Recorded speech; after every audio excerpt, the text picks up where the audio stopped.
Je ne peux m'imaginer ce que ce sera quand je marcherai juste à tes côtés. Je ne peux m'imaginer ce que mes yeux verront lorsque ton visage sera devant moi. Je ne peux m'imaginer. Je ne peux m'imaginer.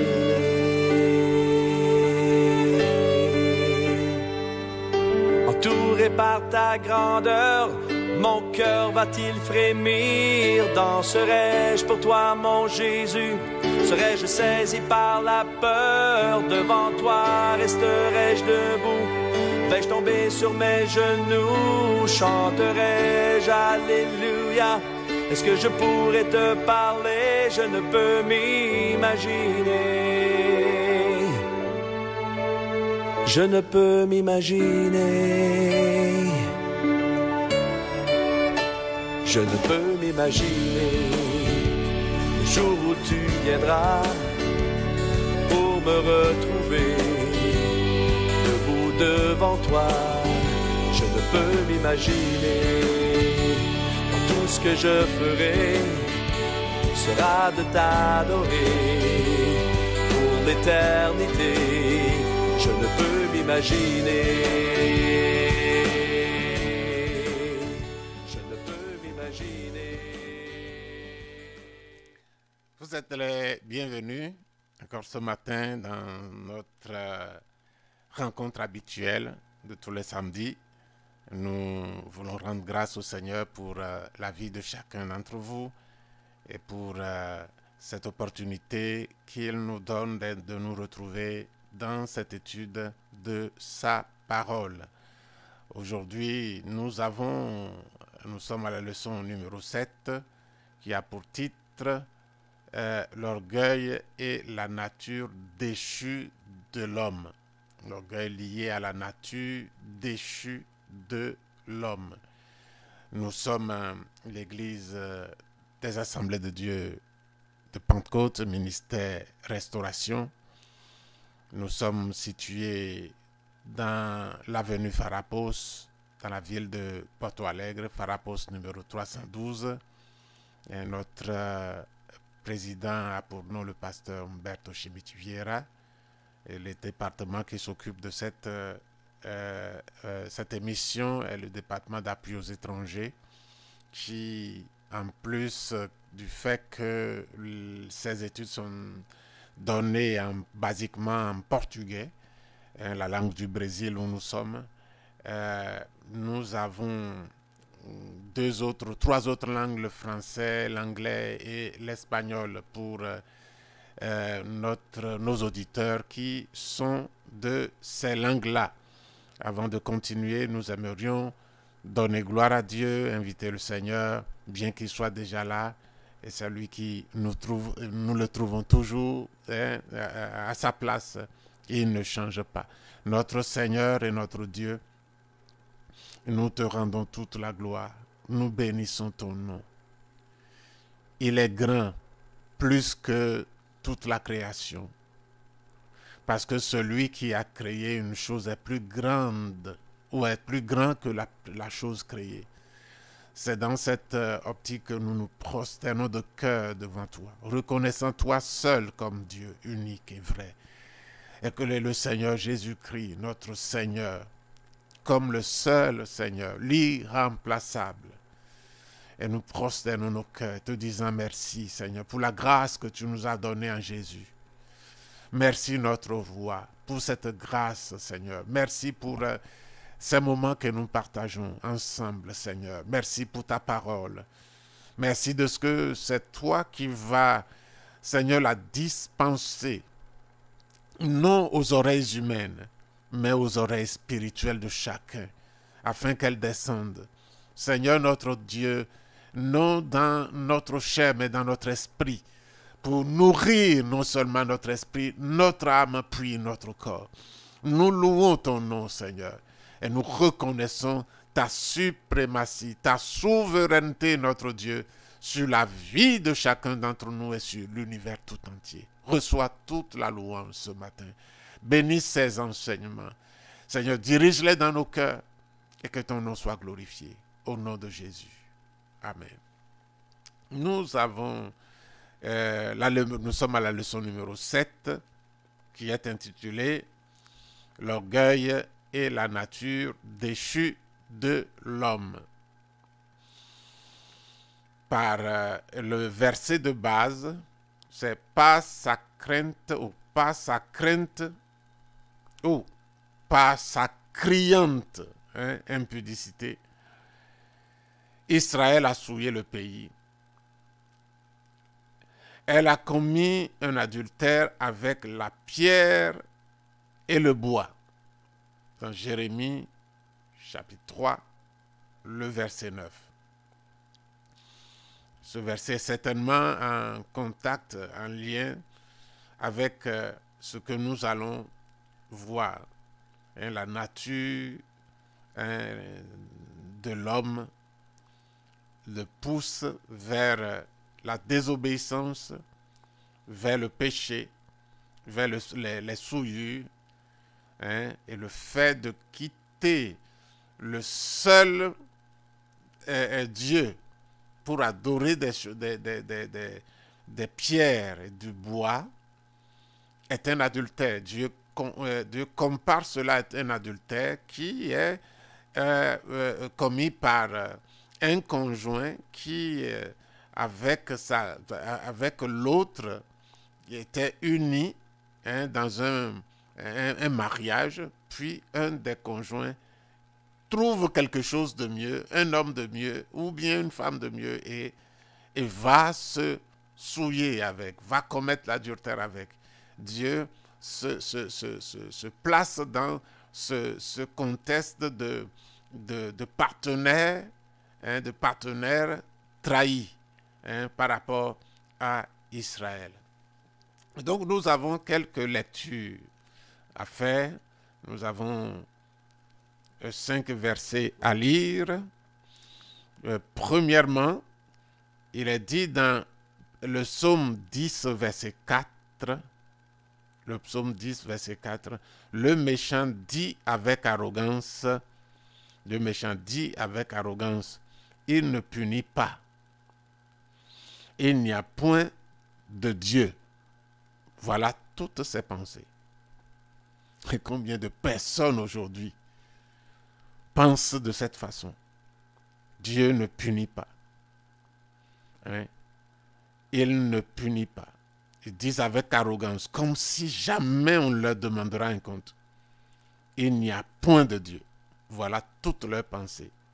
Et le psalmiste parlait des gens de son époque, mais comme c'est par l'Esprit de Dieu qu'il parlait, il parlait de tous les hommes qui existeraient jusqu'à nos jours, et même plus tard, sur la terre des hommes.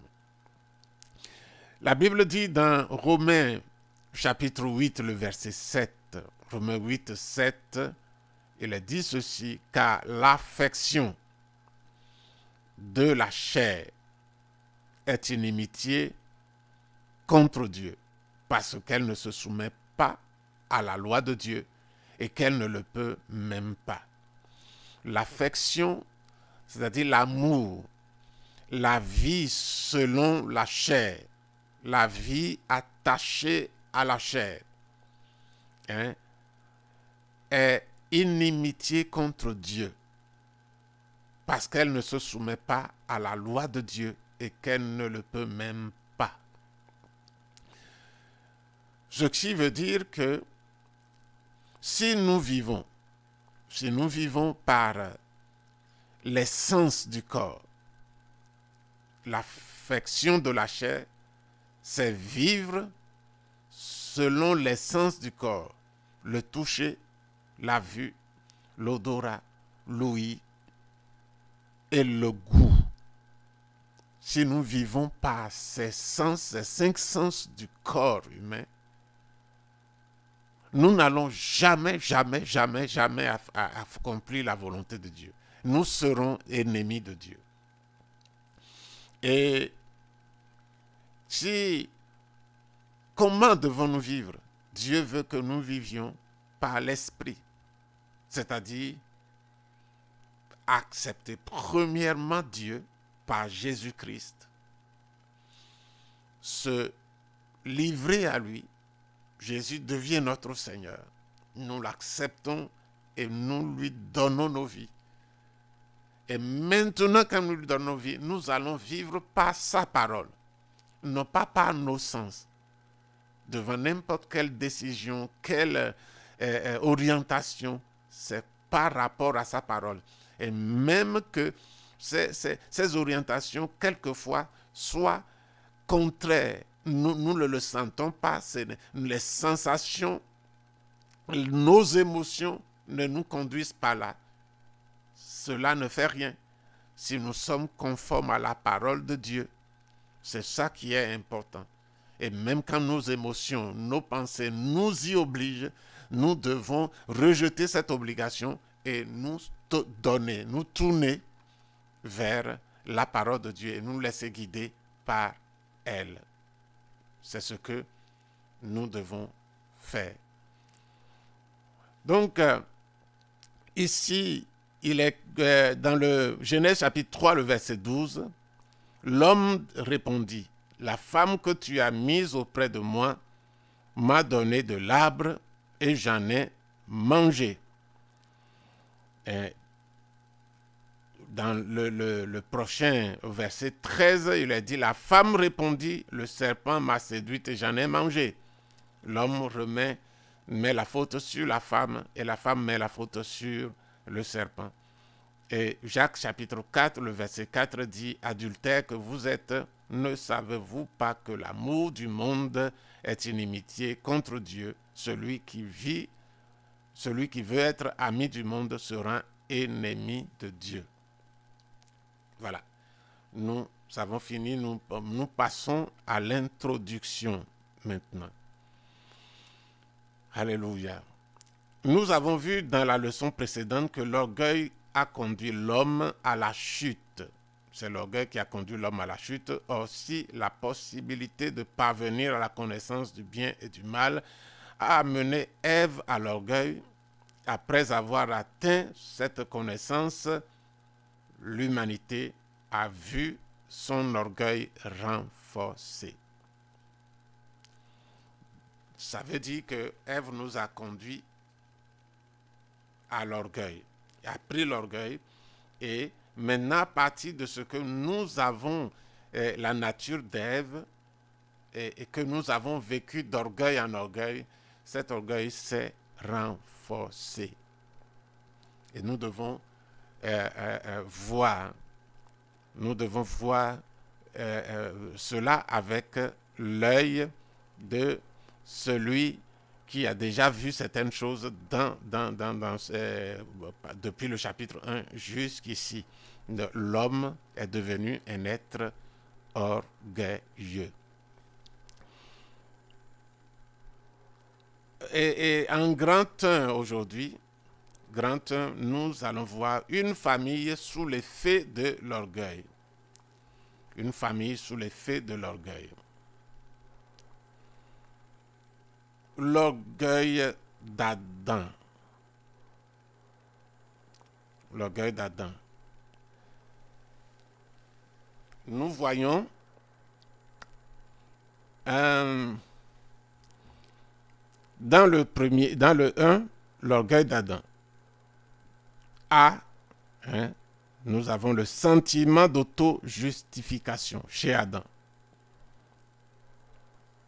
B, nous avons une fausse argumentation défensive. C'est les caractéristiques de l'orgueil. Et dans 2, nous verrons la deuxième personnage de cette famille, c'est Ève.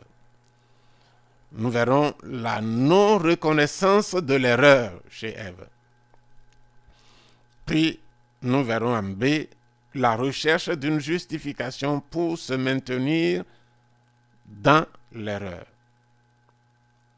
Chez Ève aussi. Chez Caïn, nous avons vu, nous verrons l'envie. L'envie qui est la souffrance de l'orgueilleux en face des qualités de l'autre. L'envie cause la souffrance de l'orgueilleux en face des qualités de l'autre. Puis, nous verrons chez Caïn l'effet destructeur déclenché par l'orgueil. Revenons à Adam. Chez lui, il y a le sentiment d'auto-justification.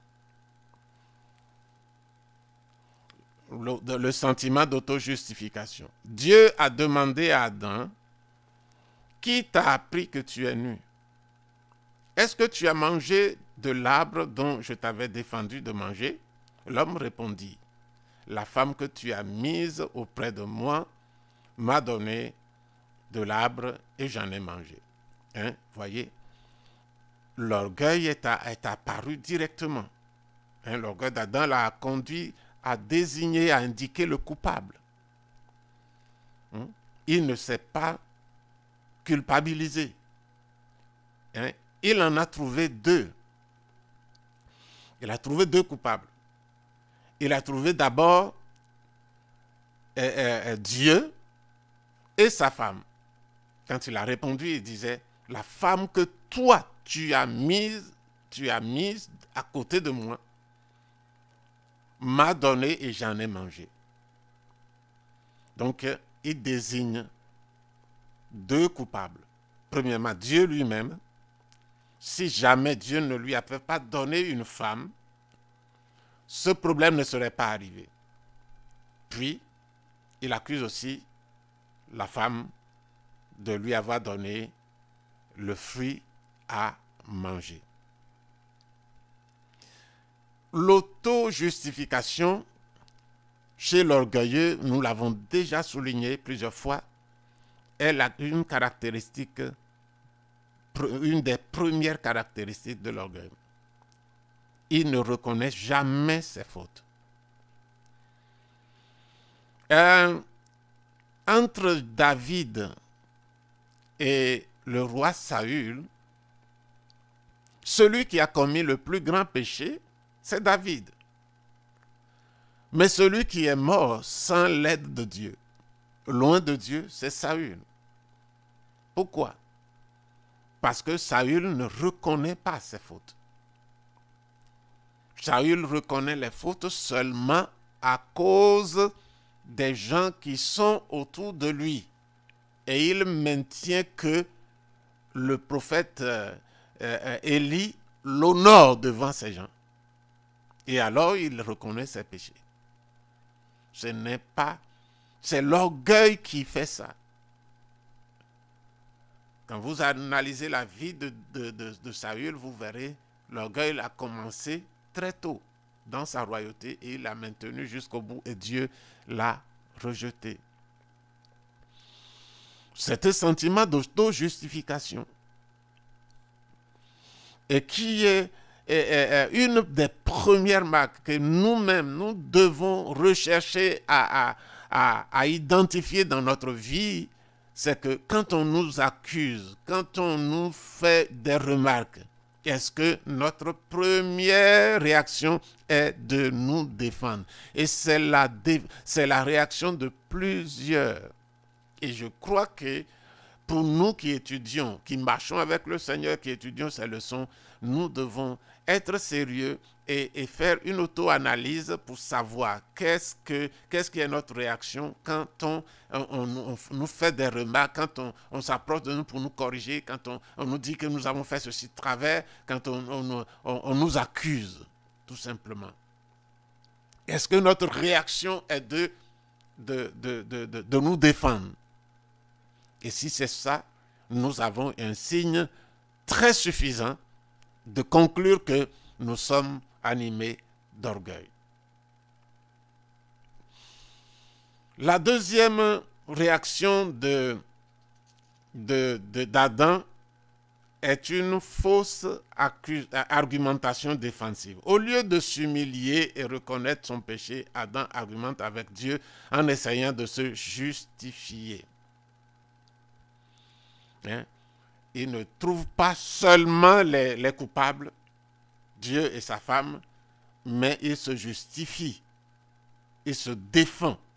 Il nous rappelle ce que beaucoup de chrétiens font aujourd'hui en alléguant qu'ils ont désobéi au commandement biblique de Dieu parce que le pasteur ou l'église que Dieu leur a donné leur permet de le faire.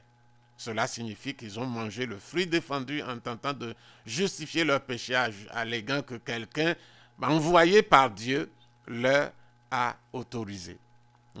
On ne nous a pas enseigné, le pasteur ne nous a pas enseigné, ou bien voici ce que le pasteur nous a enseigné et c'est ce qu'on a fait. Donc, une église, cela ne sera jamais valable devant Dieu. Que le pasteur nous ait conduit à désobéir, cela ne sera jamais valable. Le péché est commis et Dieu il sera compté comme péché. Et comme je parlais de David, de Saül ne voulait pas reconnaître son péché. Et David, lui, son cœur était différent. L'homme selon le cœur de Dieu. Il y a d'autres encore qui utilisent des passages isolés de la Bible pour tenter de justifier leur désobéissance et à d'autres passages bibliques. En arrière-plan, tout cela se trouve. En arrière-plan de tout cela se trouve l'orgueil humain dans sa lutte contre la soumission, dans son désir de n'être sous aucun contrôle, dans sa folle envie d'être dans un état d'insoumission, de rébellion contre Dieu. Quand on essaye de se justifier, on tombe plus profondément dans le péché. On va plus loin dans l'abîme.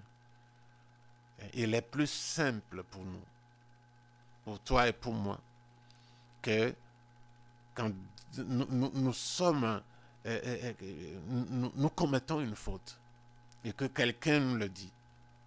Notre réaction ne doit pas être accuser d'autres personnes ou se défendre, mais c'est de revenir à l'action, pouvoir se rappeler comment ça s'est passé.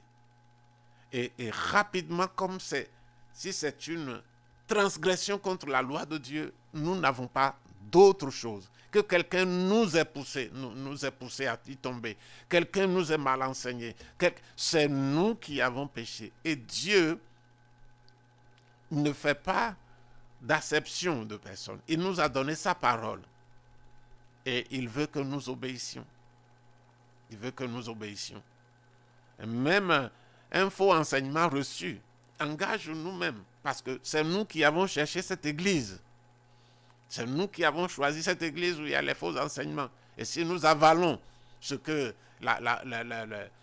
l'eau sale qui est distillée ou distribuée dans cette église, nous en sommes responsables, ce n'est pas Dieu. Si nous avions prié pour chercher la direction de Dieu, nous aurions trouvé. Si nous avons lu la parole de Dieu et nous sommes restés attachés à la parole de Dieu, nous aurions trouvé que là où nous sommes, ce n'est pas bon. Si nous étions humbles devant Dieu, et que notre cœur ne cherche pas à se défendre, Dieu nous aurait dirigés autrement. Et c'est comme ça que Dieu fait les choses. Alors, quand nous commettons des fautes, seul l'orgueil peut nous pousser à ne pas les reconnaître. Seul l'orgueil. Et toi et moi, nous avons besoin de ne pas se justifier et de ne pas accuser d'autres pour nos fautes. Maintenant, l'orgueil d'Ève. Nous avons parlé d'Adam maintenant. Nous voyons Ève. hein, Ève ne reconnaît pas aussi l'erreur. Hein. Elle ne reconnaît pas son erreur. De la même façon, Ève, dans son orgueil, l'a empêché à reconnaître son erreur. Elle attribue son erreur au serpent. Ce comportement est incessant dans la vie de l'orgueilleux. Jamais, ou presque jamais, il ne va admettre son erreur. Presque toujours, il essaiera de trouver quelques explications ou justificatives. Ève pensait que ses raisons étaient très solides. L'Éternel Dieu dit à la femme, « Pourquoi tu fais cela ?» La femme répondit, « Le serpent m'a séduite et j'en ai mangé. » Le serpent, c'est vrai que le serpent a fait un travail, l'a séduite. Mais en manger, ce n'est pas le serpent qui a mangé, c'est elle qui a mangé. Et Dieu dit, pourquoi tu as mangé?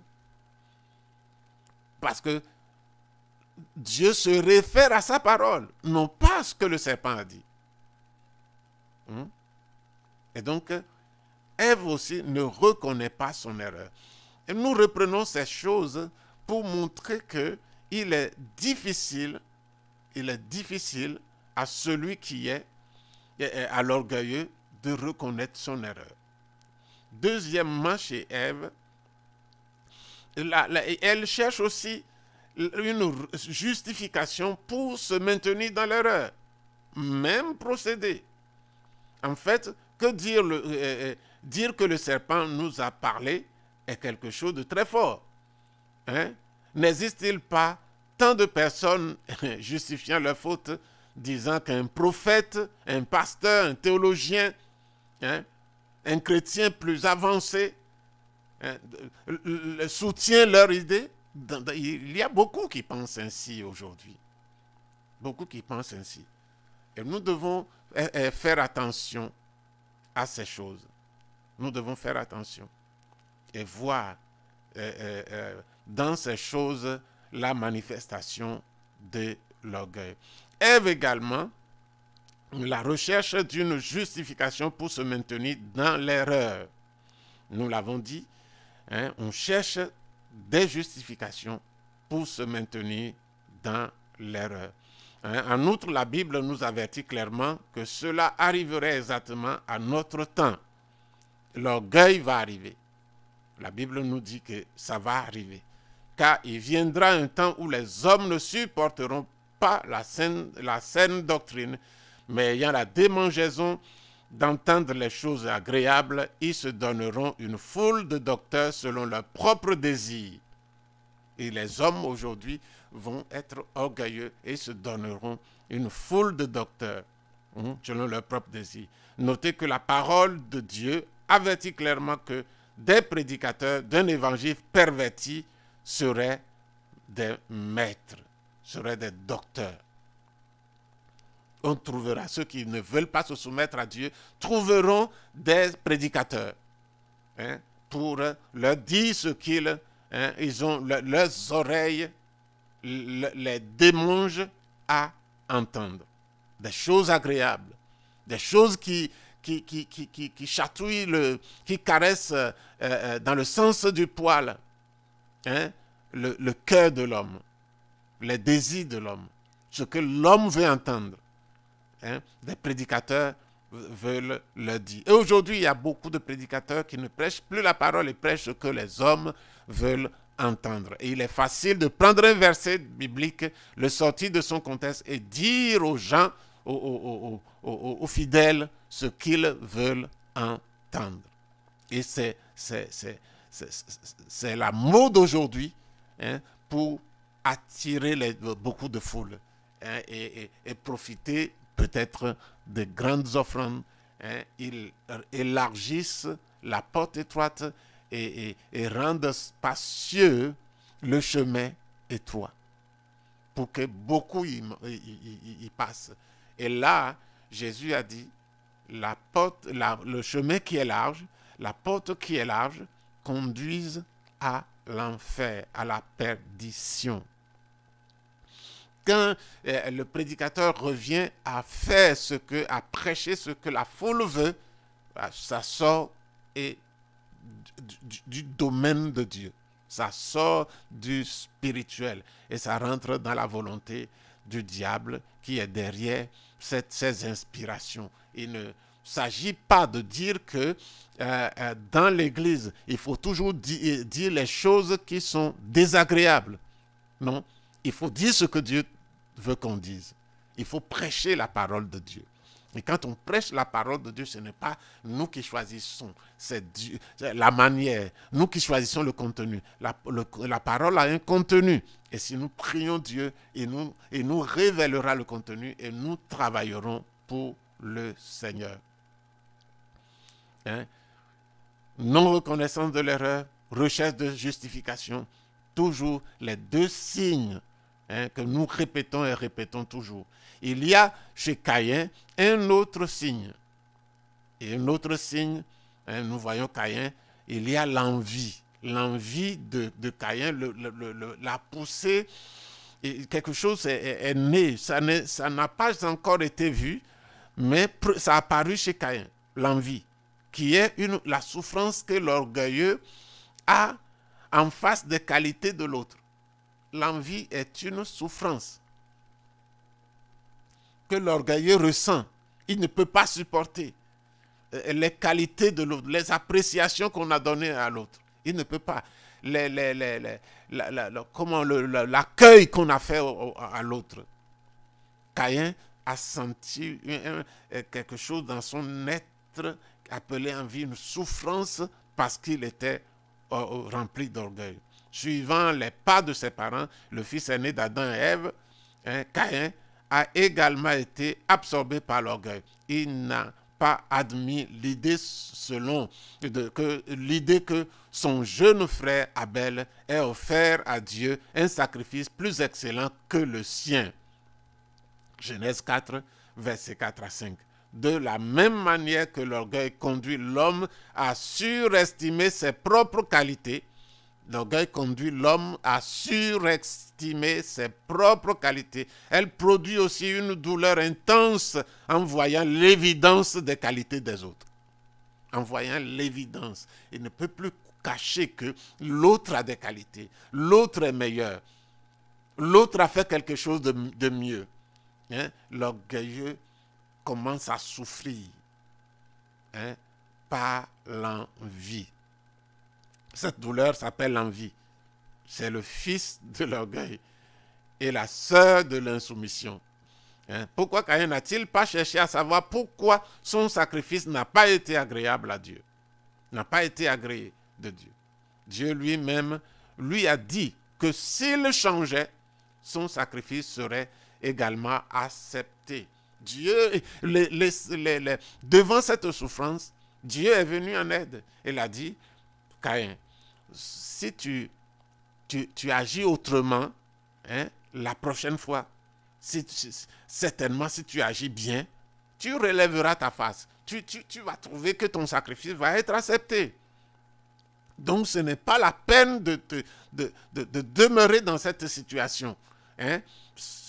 Tu dois sortir de là. Cependant, l'orgueil a empêché Caïn de reconnaître son erreur et a choisi d'éteindre la lumière de son frère plutôt que de soigner sa propre lampe.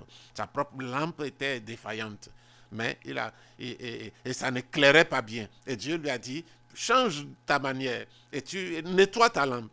Et il a préféré éteindre la lumière de son frère, parce que son frère était une lumière devant Dieu. Et lui qui n'est qu'une lampe produisant une petite lumière. La lumière d'Abel était plus grande et agréable à Dieu. Et Dieu montre à Caïn ce que tu dois faire pour que ta lumière paraisse plus grande.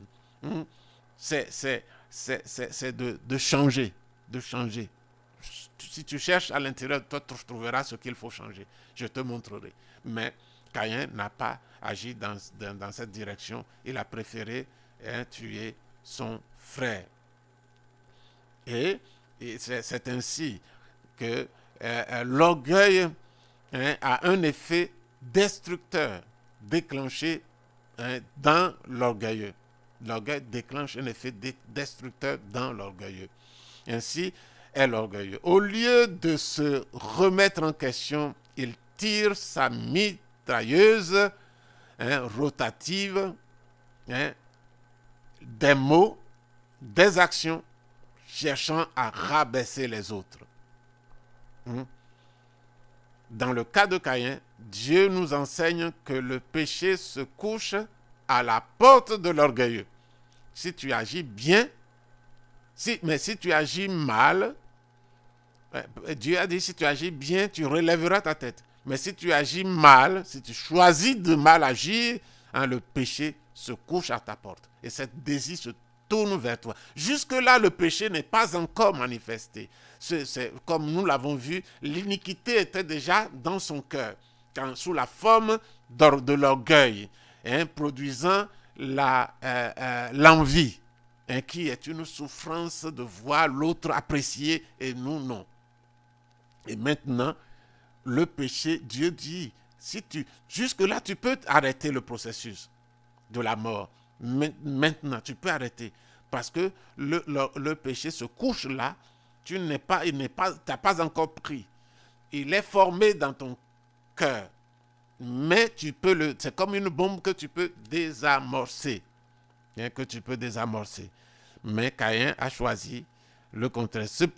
Caïn, cependant, ne s'est pas humilié. Il a continué dans son entêtement et a péché en tuant son frère. Ainsi, le meurtre est devenu un autre fils de l'orgueil. Le meurtre, c'est un fils de l'orgueil. Oh, orgueil, quel mal terrible tu es. Quel piège. Combien dangereux tu es, orgueil. Ça doit être le cri que nous devons pousser. L'orgueil était la disgrâce, la honte de Caïn. De la même manière que l'orgueil a fait de Lucifer, un maudit dans le ciel. Caïn, en raison du même orgueil, est devenu un maudit sur la terre. Dieu a maudit Lucifer dans le ciel et il a maudit Caïn sur la terre. Et nous ne pouvons pas nous arrêter un peu pour parler de ce que l'orgueil crée dans le monde. Des compétitions. Même dans le couple. Quand je prends le couple, par exemple, pourquoi le mari n'accepte pas les paroles injurieuses, peut-être agressives, de la femme? Pourquoi il y a toujours cette escalade? Quand un vient avec une injure de poids d'1 kilo, comme pour donner exemple, pour illustrer, quand je reçois une injure de poids d'1 kilo, je dois chercher une injure du poids de 3 kilos, de 4 kilos, pour taper mon épouse. Et elle, si elle ne s'arrête pas, elle va envoyer de 10 kilos. Puis, moi, j'envoie de 15 kilos. Et jusque-là, l'escalade monte. Et si jamais personne ne s'arrête, personne ne s'humilie pour dire que ce mariage, je l'ai accepté. C'est moi qui suis dedans et Dieu nous a liés ensemble. Et Dieu dit que nous devons nous pardonner. Et si quelqu'un ne revient pas à cette parole divine, alors cette escalade peut arriver au divorce, peut arriver aux crises les plus grandes, peut arriver à des séparations et profondes, et qui peuvent être, sur le plan physique, invisibles, mais sur le plan interne, déjà une grande fissure dans le mariage. Et ça, l'origine de ça, c'est l'orgueil. L'orgueil. Et bien aimé, quand nous sortons de là, Nous allons à l'école, nous allons dans l'église, nous allons dans la société. Voyez, tous les hommes sont atteints. Et la seule solution que Dieu a prévue pour ça, c'est ce que nous avons vu la dernière fois, c'est l'humilité. C'est accepter de descendre et de prendre sa vraie place. Nous ne sommes rien. On peut nous piétiner, on peut nous marcher dessus, on peut nous insulter, on peut... L'orgueilleux n'accepte pas qu'on peut l'insulter. L'orgueilleux n'accepte pas qu'on le corrige. L'orgueilleux n'accepte pas qu'un autre est meilleur que lui. L'orgueilleux n'accepte pas qu'il a mal fait quelque chose. Mais nous sommes poussière et cendre. Et nous pouvons tout faire. Et nous pouvons tomber le plus bas que nous ne pouvons pas imaginer.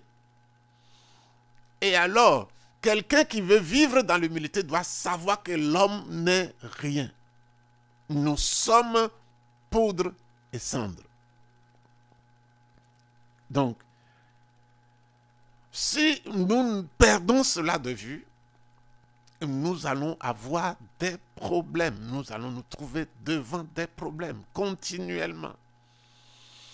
Ce sera avec notre femme, notre mari, que ce sera avec nos enfants, puis ce sera dehors, ce sera au travail, ce sera dans la société et partout où nous irons. Si nous ne réglons pas ce problème, si nous ne prenons pas notre place réelle, nous allons avoir des problèmes continuellement.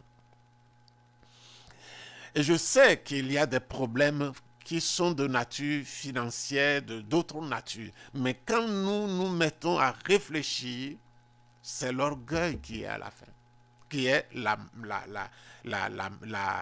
racine. C'est l'orgueil.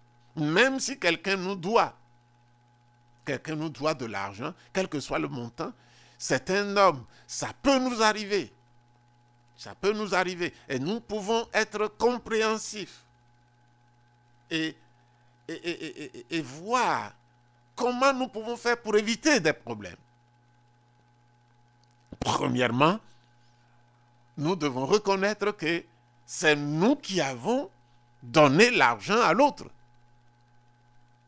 Que ce soit en espèces, que ce soit comment on appelle ça, en service rendu,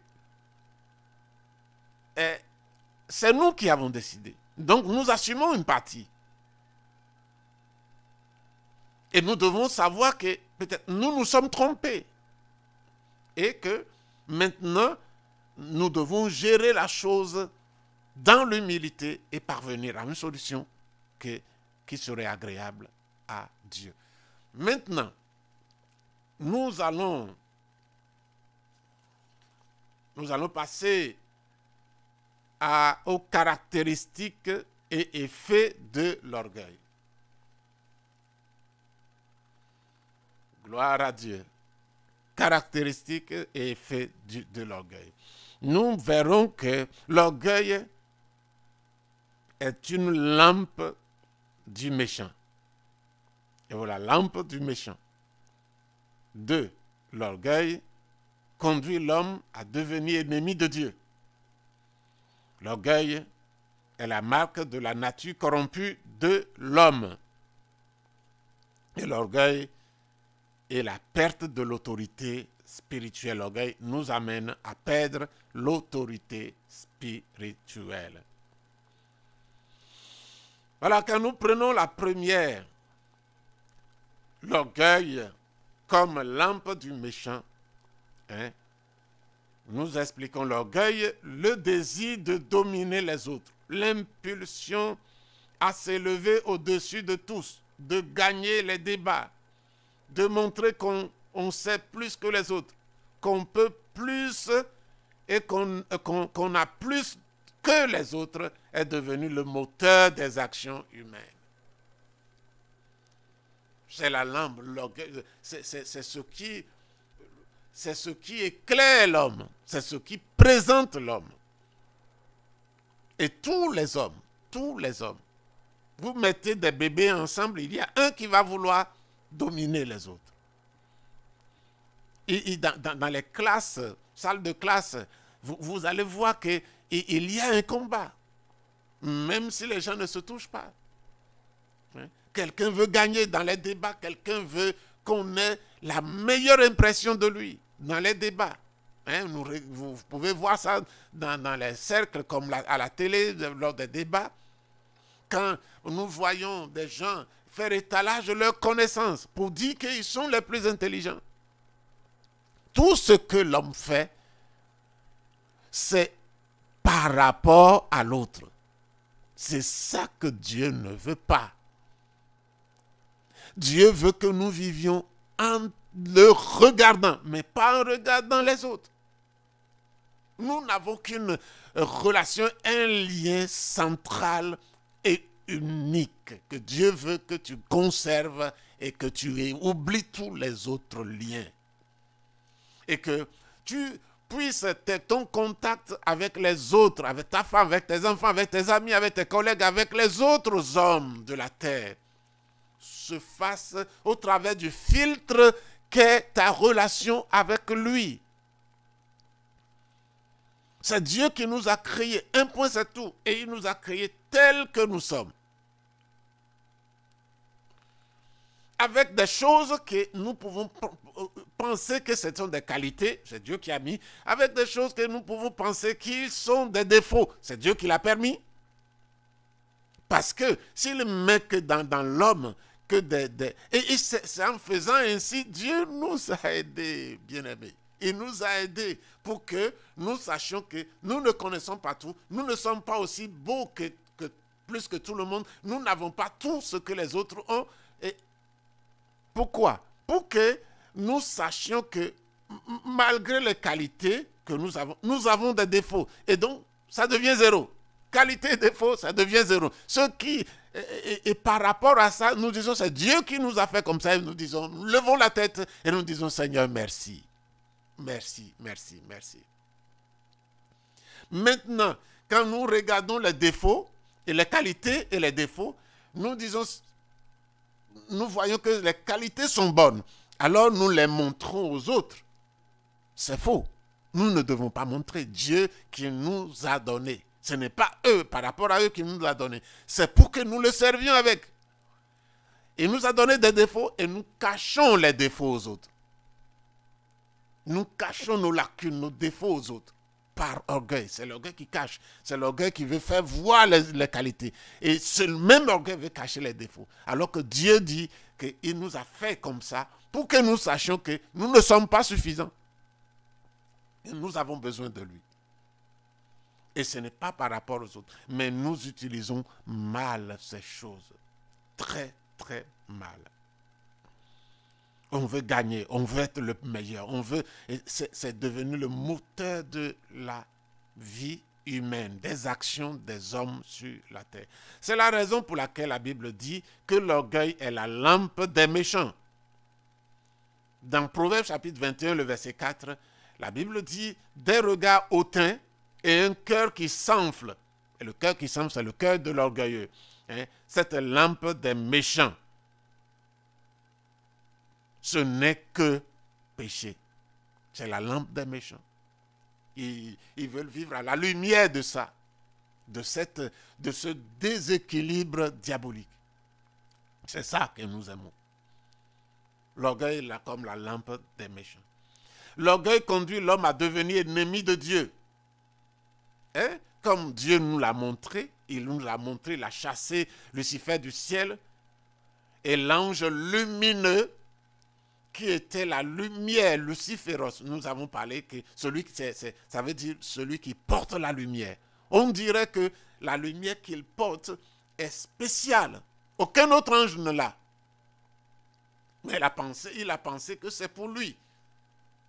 Il a pensé que ça vient de lui. Et il s'est élevé au-dessus des autres. Hein? L'être humain, c'est comme ça et ça nous a contaminés. Il a transporté du ciel des milieux spirituels sur la terre cette manière pécamineuse de se regarder. Et l'homme a accepté. L'homme a accepté. L'orgueil conduit l'homme à devenir ennemi de Dieu. Et Dieu l'a chassé. Et quiconque manifestera l'orgueil sera haï de Dieu, sera rejeté de Dieu. De même, l'orgueil humain est la mère de l'athéisme. Parce que le méchant dit avec arrogance, comme nous l'avons lu, le test au début, hein, il ne punit pas. Le méchant dit que Dieu ne punit pas. Il dit même qu'il n'y a point de Dieu. Voilà toutes ces pensées. Et nous devons faire attention, bien-aimés. Et nous soigner. L'orgueil est la marque de la nature corrompue de l'homme. Hein? Tu veux chercher la marque de la nature corrompue de l'homme? En relation de ce que Jésus a enseigné, l'orgueil est devenu quelque chose d'inhérent à l'homme, d'attaché à l'homme. C'est devenu la première, comment on peut dire, la première valeur de l'homme. Aucune intervention du diable n'est nécessaire pour faire paraître l'orgueil de l'homme. C'est vrai que le diable a transmis au début, mais maintenant l'homme manifeste l'orgueil tout seul. Tout seul. Il vient de l'intérieur de l'homme et l'infecte. L'orgueil a infecté l'homme. Waouh! Seul Dieu peut nous aider. Et dans l'homme naturel, l'homme qui ne connaît pas Dieu, mais aussi l'homme qui connaît Dieu, l'homme qui va à l'église, l'homme qui prêche l'évangile, doit faire attention. Si à notre nature est attaché l'orgueil. Et nous devons, jusqu'à ce que, ça m'est venu, l'habillement que nous portons, ce n'est pas simplement pour plaire à Dieu, pour obéir à Dieu, pour nous couvrir décemment le corps. Hein? Pour nous couvrir décemment le corps. Mais c'est de se montrer. De se montrer. Et il m'est arrivé de constater, ce n'est pas moi seul, de constater, il y a des hommes qui prennent plaisir à voir leurs femmes habillées à moitié nues et ils sortent avec. Ils sortent avec leurs femmes à moitié nues. La femme qui est quelque chose de privé, l'homme permet quelque chose de privé, de personnel. La nudité de la femme est que pour son mari. Hein? Il y a des parties du corps qui ne sont pas sensuelles. Peut-être la moitié du bras, le bas la moitié du mollet jusqu'en bas. Et la forme de la femme, par exemple, est réservée à son mari.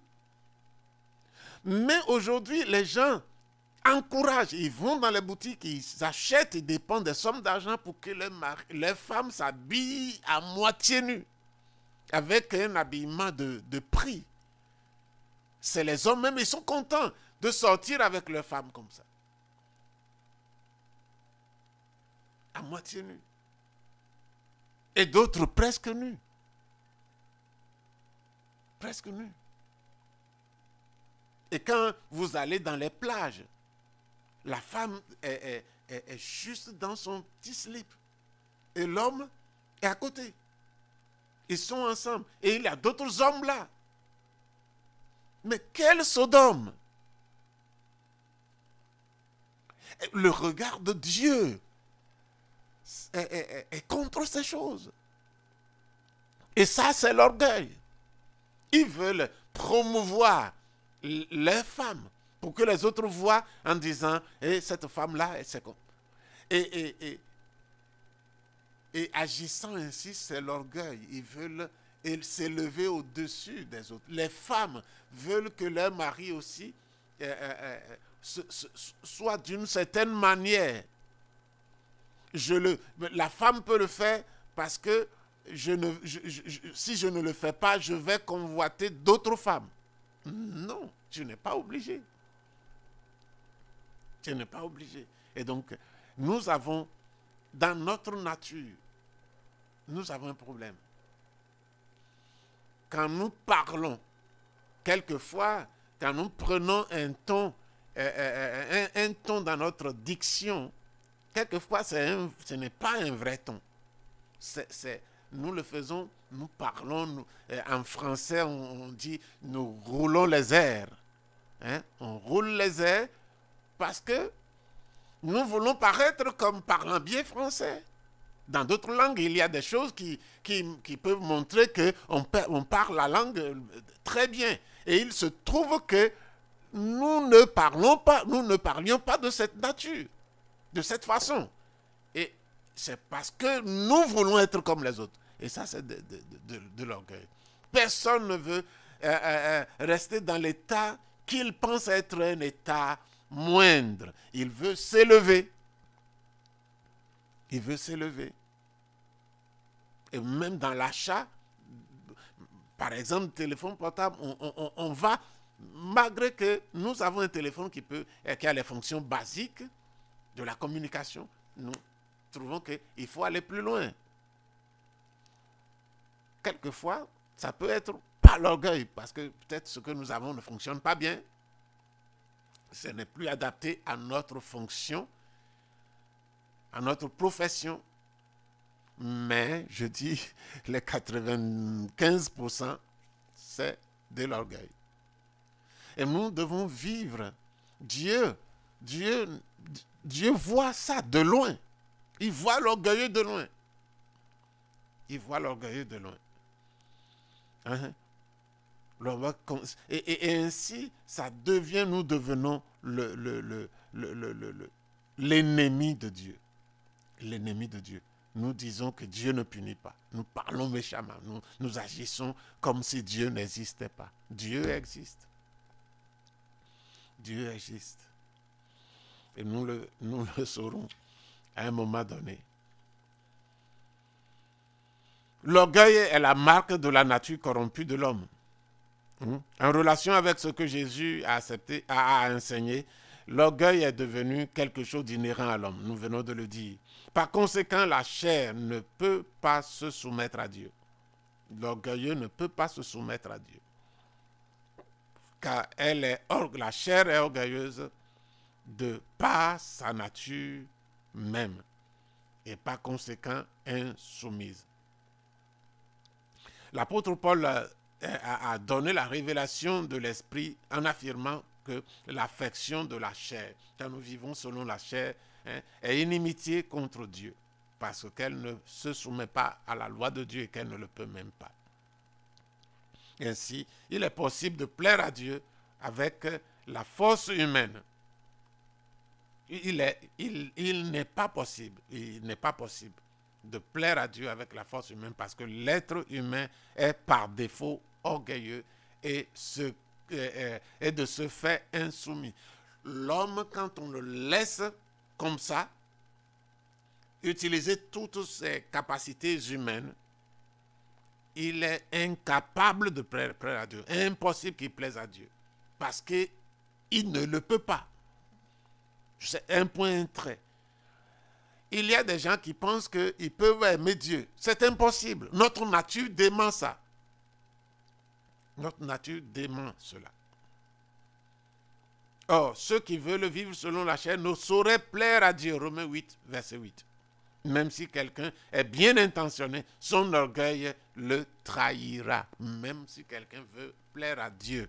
S'il ne veut pas vivre selon la parole de Dieu, selon l'esprit, et il essaie d'aménager sa moralité, d'aménager son comportement, il ne plaira pas à Dieu parce que l'orgueil est dedans. L'orgueil empêche l'homme d'obéir à Dieu et ainsi le pousse au péché. Le péché à son tour conduit l'homme à être serviteur du diable. Quand quelqu'un pêche, il est du diable. Celui qui pêche est du diable. Celui qui vit dans le péché est du diable. C'est le diable qui a péché dès le commencement. Donc, nous ne pouvons pas plaire à Dieu de cette façon là en étant orgueilleux. L'orgueil a poussé l'homme à la perte de l'autorité spirituelle. Comme nous l'avons vu jusqu'ici, Dieu a créé l'être humain pour dominer sur toute la nature qu'il a créée, sur les animaux qui marchent sur la terre, sur les oiseaux, sur les poissons, sur toutes sortes d'animaux. Le gouvernement que Dieu a donné à l'homme de dominer sur la terre. Mais cependant, devant le paradoxe de l'orgueil, l'homme, en cédant à l'orgueil, a perdu ce qu'il avait. Dans le jardin d'Éden, Adam a perdu son autorité, son contrôle de tout ce que Dieu avait placé sous son autorité. Il a perdu cette autorité, y compris la domination. Et au lieu d'être le dominateur, il est devenu le dominé. Et Satan le domine. Il a été dominé par le diable qui, non pas par droit, mais plutôt par usurpation, est devenu prince de ce monde. C'est Dieu a créé Adam pour être le dominateur, l'homme pour dominer sur la terre. Ce n'est pas le diable qui devait dominer, mais parce que le diable a séduit, a usurpé et que l'homme est tombé dans l'orgueil, cette domination humaine de l'homme sur la terre est passée sous le contrôle du diable. Et c'est comme ça que nous avons perdu notre autorité spirituelle. L'homme a perdu sa domination sur la terre et son autorité que Dieu lui a donnée pour dominer a été perdue et il s'est laissé usurper.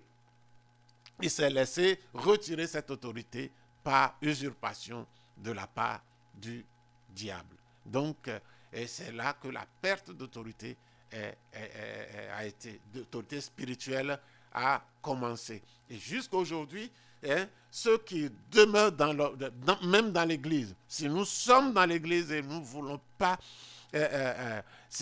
venir à Jésus, c'est reprendre la domination. Jésus a dit, je vous ai donné le pouvoir de marcher sur les serpents, sur les scorpions, sur toute la puissance de l'ennemi et rien ne pourra vous nuire. Maintenant, l'orgueil dans la vie d'un chrétien lui fait perdre cette autorité. Lui fait perdre cette autorité spirituelle. Et nous devons vraiment faire attention. Nous allons souffler un peu en musique. Je demande à notre technicien de nous passer un temps de souffler en musique. Que le Seigneur vous bénisse. Resterai-je debout?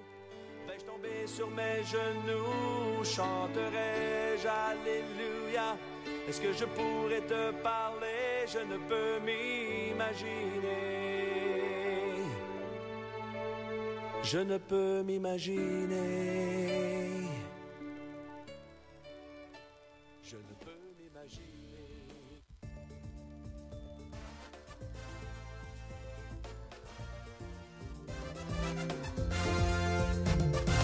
Christ est vainqueur, nous chantons sa victoire. Christ est vainqueur. Il a défait l'ennemi des élus. Pour toujours l'agneau régnera. Sa victoire durera toujours. Sa puissance durera jamais. À celui qui est assis sur le trône, donne la louange, la gloire. À celui qui est assis sur le trône, donne la louange, la gloire. Satan vaincu, nous chantons ta défaite. Tu es vaincu. Tu es tombé devant le roi des rois. Pour toujours tu es renversé. Ta défaite durera toujours. Ta faiblesse durera jamais. À celui qui accusait les élus, la confusion, la honte. À celui qui accusait les élus, la confusion, la honte. Esprit méchant, démons et domination, vous êtes confus.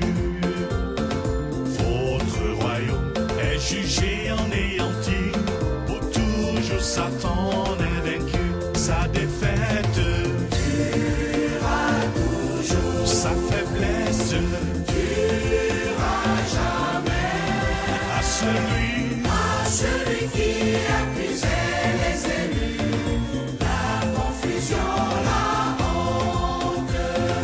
À celui qui accusait les élus, la confusion, la honte.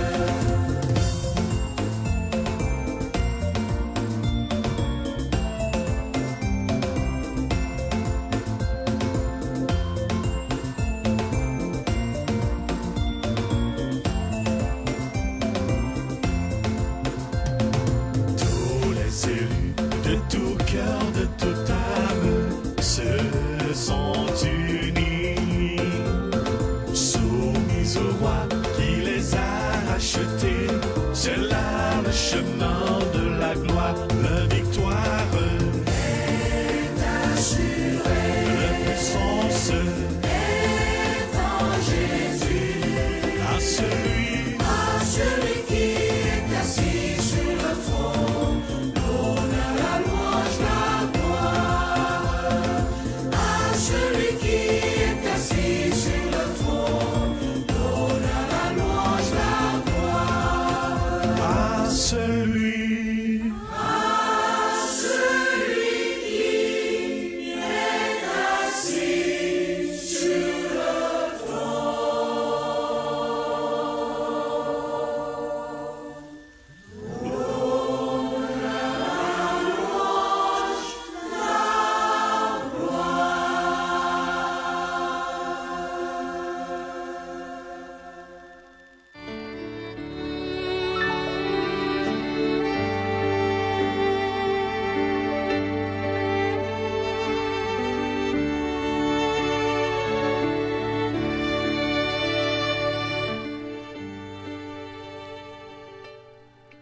Voilà, nous sommes de retour.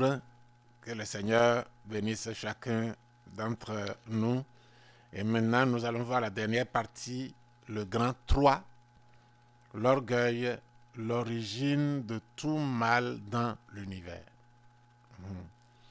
Et dans cela, nous allons voir premièrement les 3 sources, les 3 sources de l'orgueil. Premièrement, le cœur de Lucifer, le cœur de l'homme, le monde. Puis nous allons voir, petit 2, la réaction de Dieu face à l'orgueil. Voilà donc les 3 sources de l'orgueil. Premièrement, le cœur.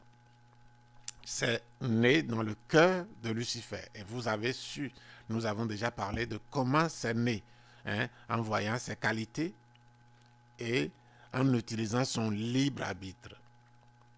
Depuis le début de notre étude, nous avons vu que la source première de l'orgueil était le cœur de Lucifer. Avec le même orgueil, il a causé la chute, il a tenté Ève. C'est là-bas qu'est né l'orgueil. Mais nous verrons aussi que le cœur de l'homme est une source d'orgueil. Ensuite, la Bible nous enseigne que le cœur de l'homme lui-même est source d'orgueil. Puis, et l'homme est contaminé, a été contaminé. L'homme a accepté, a accueilli l'orgueil chez lui. Satan avait l'orgueil, mais cet orgueil n'était pas dans le cœur de l'homme. L'homme l'a accepté, l'a accueilli. L'homme l'a manifesté et a accueilli et donné libre cours. Nous avons vu qu'il y a toujours un temps où l'iniquité est conçue, qui n'est pas encore péché.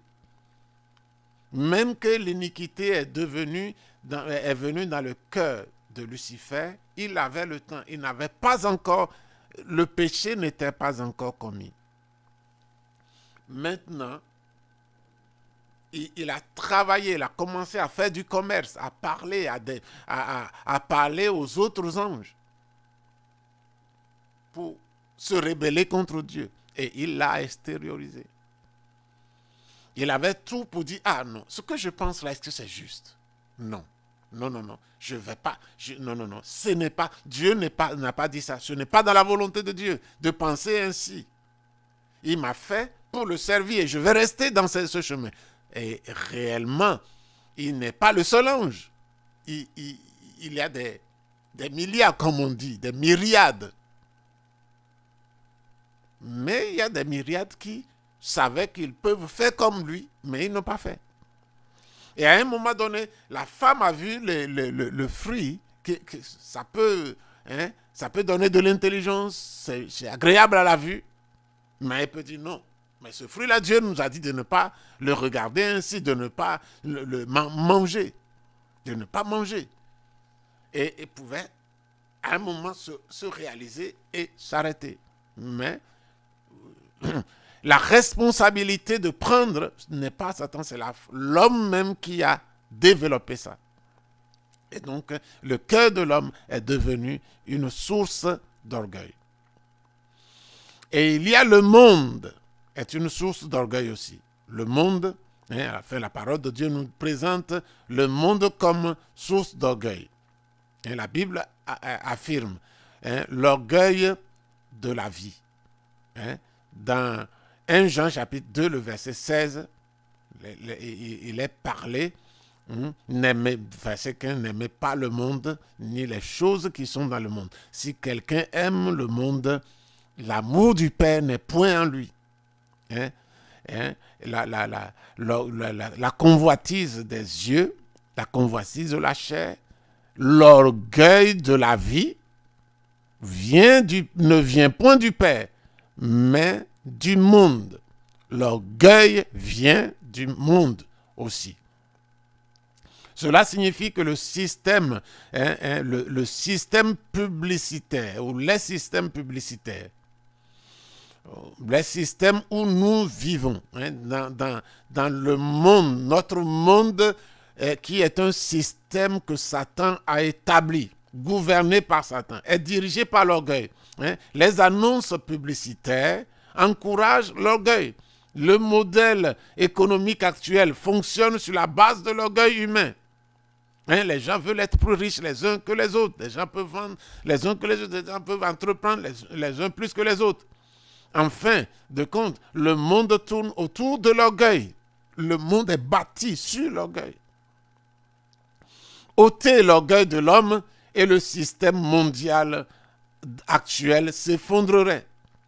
Qui achèterait alors des produits extrêmement coûteux qui ne nourrissent que l'ego de l'homme? Qui accepterait de rouler avec des Porsche, des Ferrari qui coûtent des centaines, pas des centaines, qui coûtent des millions de dollars? Des millions de dollars, un seul véhicule. Alors que ici, avec 50 000 riels, vous pouvez avoir un bon véhicule. Un bon véhicule. Un très bon véhicule. 50 000 riels, vous avez, c'est comme, ça fait à peu près 10 000. 10 000, ou disons maximum 15 000 dollars. 15 000 dollars, vous avez un bon véhicule, un excellent véhicule. Et vous faites le même trajet que celui qui a la Ferrari. Vous faites le même trajet, vous êtes assis, vous conduisez de la même manière. Mais l'orgueil humain veut avoir une Ferrari. Et pourquoi? Parce que les gens vendent une Ferrari. On fait de la publicité pour les voitures chères, pour d'autres choses, qui ont leur modèle acceptable, suffisant pour nous. Mais il y a des modèles qui sont élevés simplement pour attiser l'orgueil de l'homme qui est déjà là. C'est un feu qui brûle déjà, mais pour l'attiser et pousser l'homme à l'action. Donc, si on enlève l'orgueil du système mondial actuellement, rien ne resterait, tout s'effondrerait. Voilà.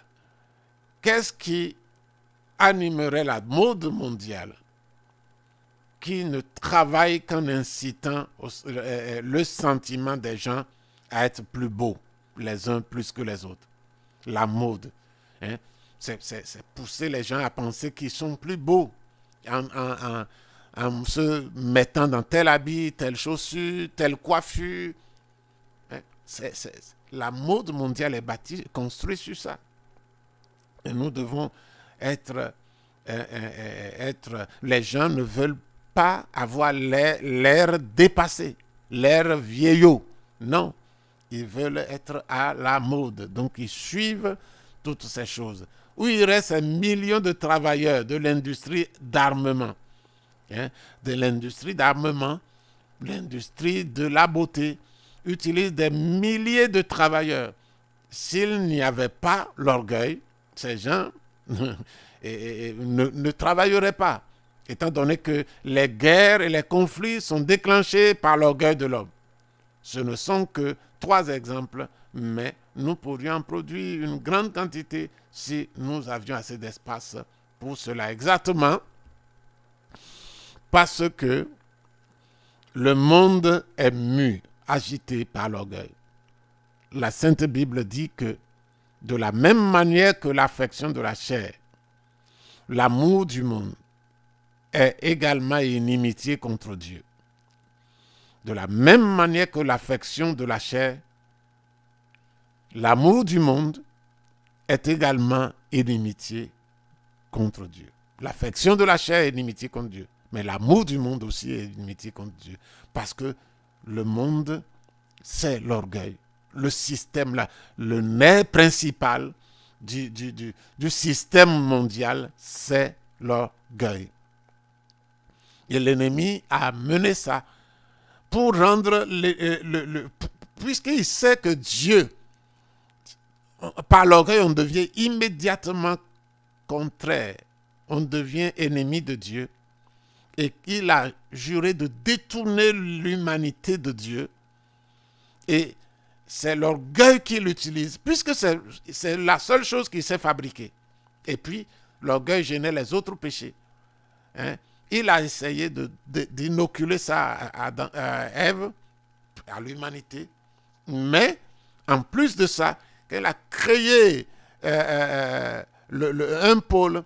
Maintenant, dans le monde, il a créé la satisfaction de l'orgueil. Tout est basé sur l'orgueil et que le cœur orgueilleux est en train de se vautrer, de s'enfoncer dans les choses orgueilleuses. Il a donné de l'eau. Il a mené de l'eau au moulin et par le monde, en créant le système mondial, Satan a amené de l'eau au moulin de l'orgueilleux, comme on dit. Et c'est pour ça que le monde est inimitié, l'amour du monde est inimitié contre Dieu également, comme celui qui vit selon ses sens. Celui qui a un penchant pour la chair, aussi bien que celui qui aime le monde, sera dominé par l'orgueil. Il ne parviendra pas à se soumettre à Dieu, et même s'il avait de bonnes intentions, il s'opposera au plan de Dieu et par conséquent deviendra ennemi du Créateur. La réaction de Dieu face à l'orgueil pour résoudre le problème de l'autorité spirituelle sur la terre et retirer les griffes du diable de la domination sur l'homme, Dieu a dû attaquer à la racine le problème, l'orgueil. Pour cela, Dieu a horreur de l'orgueil.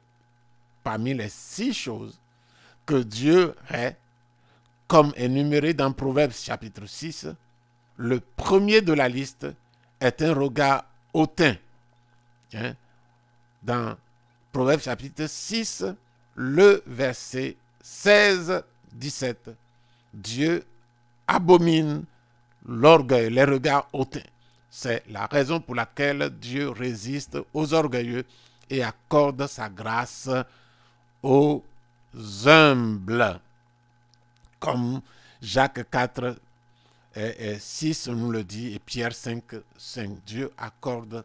Je voudrais que nous lisions Proverbe 6, le verset 16 et 17.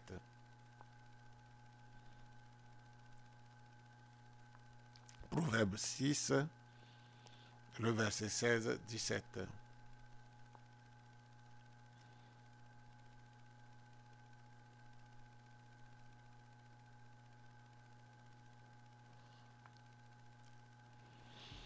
Le Seigneur est 6 choses, même 7 qui lui sont en abomination. Un regard hautain. Un regard hautain. Il abomine ces choses. Le regard hautain. 7 choses, mais à la tête de liste, c'est l'orgueil. Jacques chapitre 4, le verset 6. Mais Dieu, mais il donne plus de grâce. C'est pourquoi il dit, Dieu résiste aux orgueilleux, mais donne grâce aux humbles. Dieu résiste aux orgueilleux, mais il fait grâce aux humbles.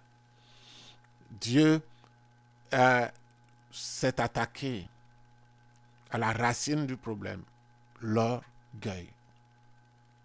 Dans la parole de Dieu, vous verrez comment Dieu traite l'orgueil. Et nous en donnerons, nous avons commencé à en parler en prenant pour base la parole de Dieu. Et nous continuerons. Comme c'est le nerf, l'orgueil est le nerf négatif de la guerre. Et si quelqu'un vainc l'orgueil, si quelqu'un se débarrasse de l'orgueil et reste dans cet état, il sera agréable à Dieu. Il sera agréable à Dieu. Et ce n'est pas possible sans Dieu. Ce n'est pas possible sans avoir Jésus comme Seigneur. Ce n'est pas possible sans avoir le Saint-Esprit dans notre vie. Mais Dieu nous a donné, Dieu veut donner, Dieu a donné et Dieu veut continuer à donner la mesure de grâce par son esprit dans nos vies afin que nous puissions crucifier notre chair dont le premier défaut, nous avons dit l'attitude par défaut de l'homme, c'est l'orgueil. Et afin de maintenir notre orgueil dans un état anéanti par l'humilité. Quand Dieu dit soumettez-vous les uns aux autres, quand Dieu dit aimez-vous les uns les autres, l'amour couvre une multitude de péchés. Pardonnez-vous les uns les autres.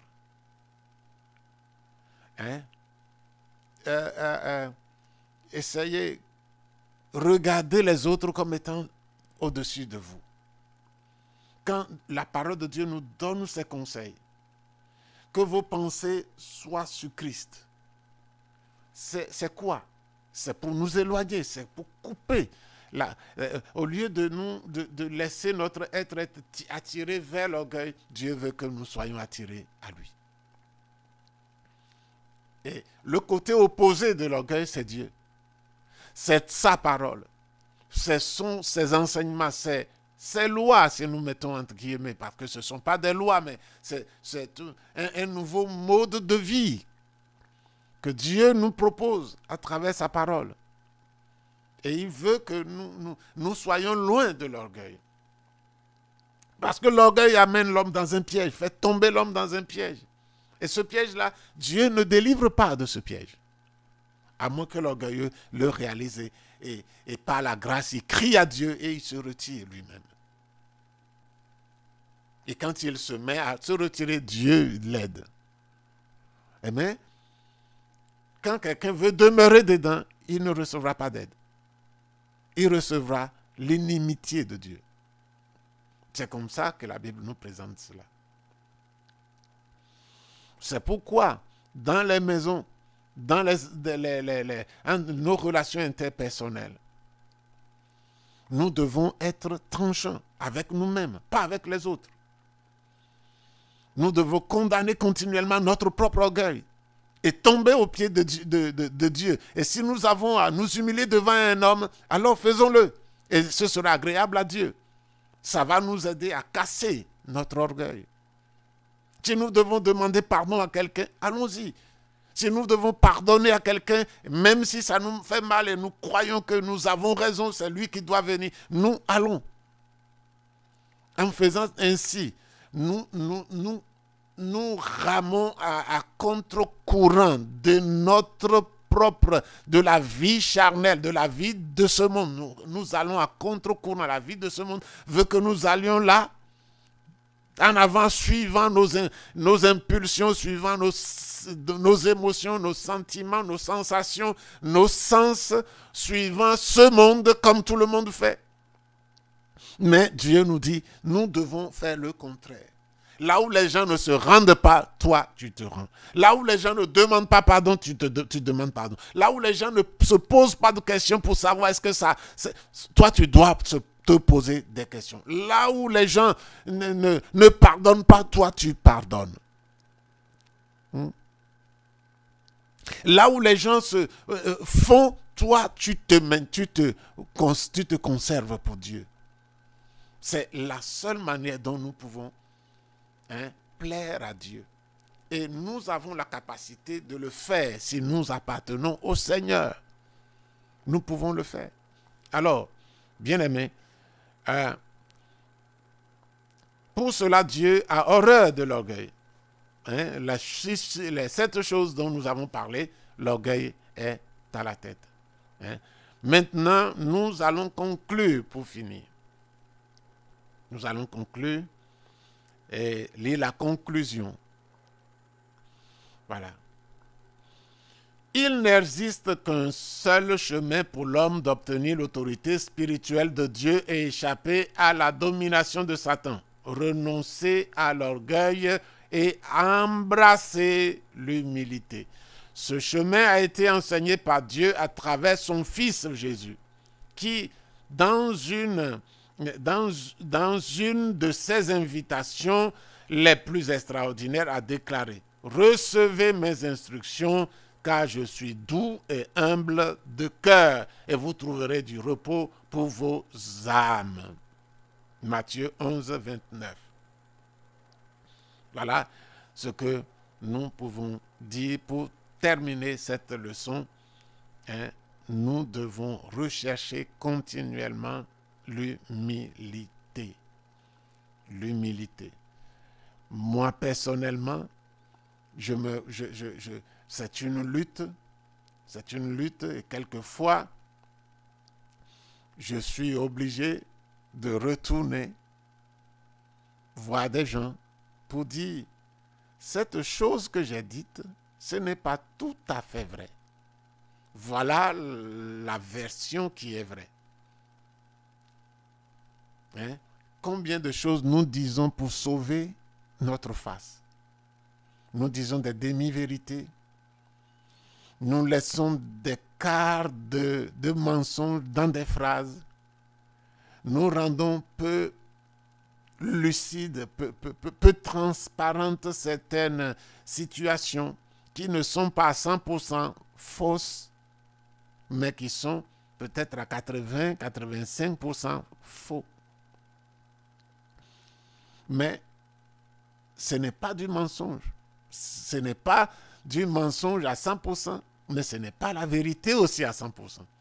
Nous devons éviter ces choses et être clairs, parler selon la vérité. Si nous avons constaté que dans une certaine situation nous ne devons pas le faire volontairement, mais l'homme peut glisser facilement dans ça. Et si le Saint-Esprit nous rappelle, alors allons corriger la situation. Ne disons pas que ça va nous faire honte et qu'on ne peut pas. Si nous manquons de respect à quelqu'un, nous devons lui demander des excuses. Nous devons lui demander pardon. Si nous avons mal parlé à notre femme, à notre mari, nous devons avoir l'humilité de le reconnaître. Dans n'importe quelle niveau de la société, nous devons veiller à ce que strictement nous soyons dans la vérité et que l'orgueil ne nous éloigne pas de la vérité. Nous devons être vrais. La Bible dit que les vrais adorateurs sont ceux qui adorent Dieu en esprit et en vérité. Si nous manquons de vérité, nous ne serons pas vrais dans notre adoration de Dieu, qui connaît toutes nos pensées, toutes nos motivations, qui connaît tout de nous. Hein? Il pénètre de nous, de loin nos pensées, nous dit David dans Psaume 139. La parole n'est pas sur ma langue que tu la connais, ô Éternel. Voilà les choses que nous pouvons dire dans cette leçon et nous vous encourageons à peut-être réécouter, hein, et à tenir compte de ces choses parce que elles sont des choses de valeur qui peuvent nous amener à trouver le chemin de l'humilité selon Dieu. Ce n'est pas une chose qu'on peut acquérir d'un coup, mais c'est un chemin qu'on peut découvrir, le chemin de l'humilité, et nous y engager. Et le processus va commencer. Nous allons être pénalisés, nous allons avoir envie, nous allons avoir des sensations difficiles à supporter, des émotions difficiles à supporter. Nous allons sentir des choses mauvaises. Hein, quand par exemple, il faut aller se réconcilier avec quelqu'un avec qui on a eu une brouille et nous pensons que nous avons raison et qui, lui, ne fait pas de démarche et que c'est nous qui sommes appelés, nous qui cherchons, qui sommes engagés, nous sommes engagés dans le chemin de l'humilité et voulons être humbles, non pas aux yeux des hommes, mais aux yeux de Dieu.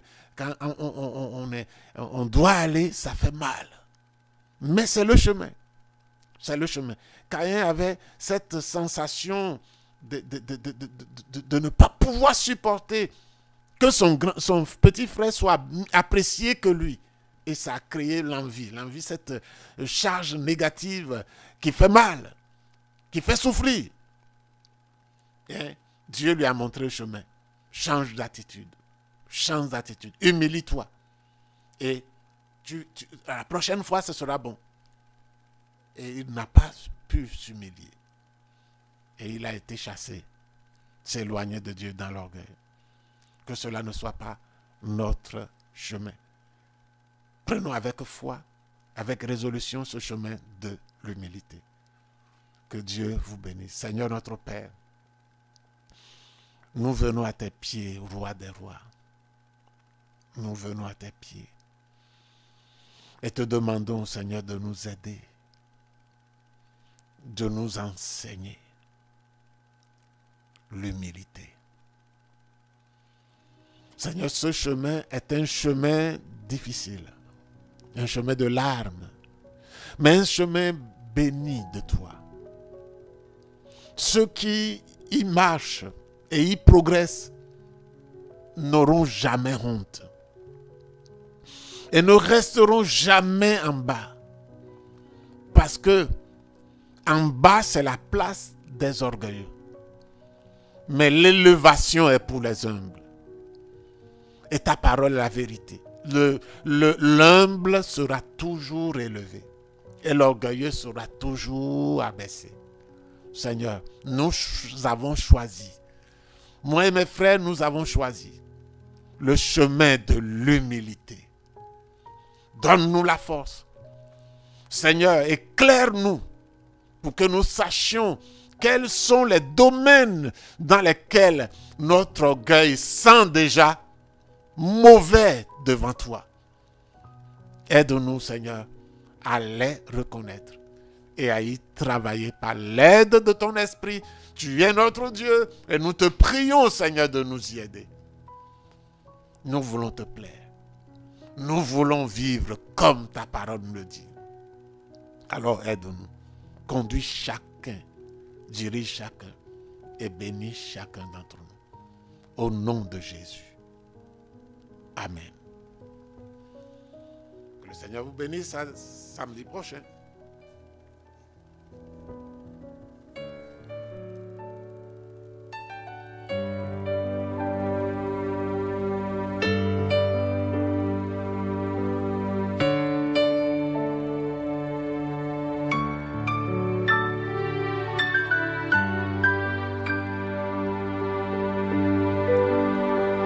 Je ne peux m'imaginer ce que ce sera quand je marcherai juste à tes côtés.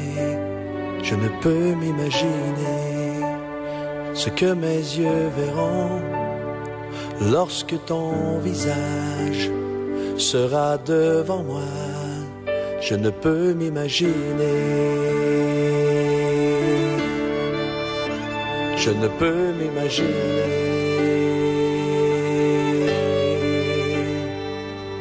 Entouré par ta grandeur, mon cœur va-t-il frémir? Danserai-je pour toi, mon Jésus? Serais-je saisi par la peur? Devant toi resterai-je debout? Vais-je tomber sur mes genoux? Chanterai-je Alléluia? Est-ce que je pourrais te parler? Je ne peux m'imaginer. Je ne peux m'imaginer. Je ne peux m'imaginer le jour où tu viendras pour me retrouver debout devant toi. Je ne peux m'imaginer. Tout ce que je ferai sera de t'adorer pour l'éternité. Je ne peux m'imaginer. Je ne peux m'imaginer. Entouré par ta grandeur, mon cœur va-t-il frémir? Danserai-je pour toi, mon Jésus? Serais-je saisi par la peur? Devant toi resterai-je debout? Vais-je tomber sur mes genoux? Chanterai-je Alléluia? Est-ce que je pourrais te parler? Entouré par ta grandeur, mon cœur va-t-il frémir? Danserai-je pour toi, mon Jésus? Serais-je saisi par la peur? Devant toi resterai-je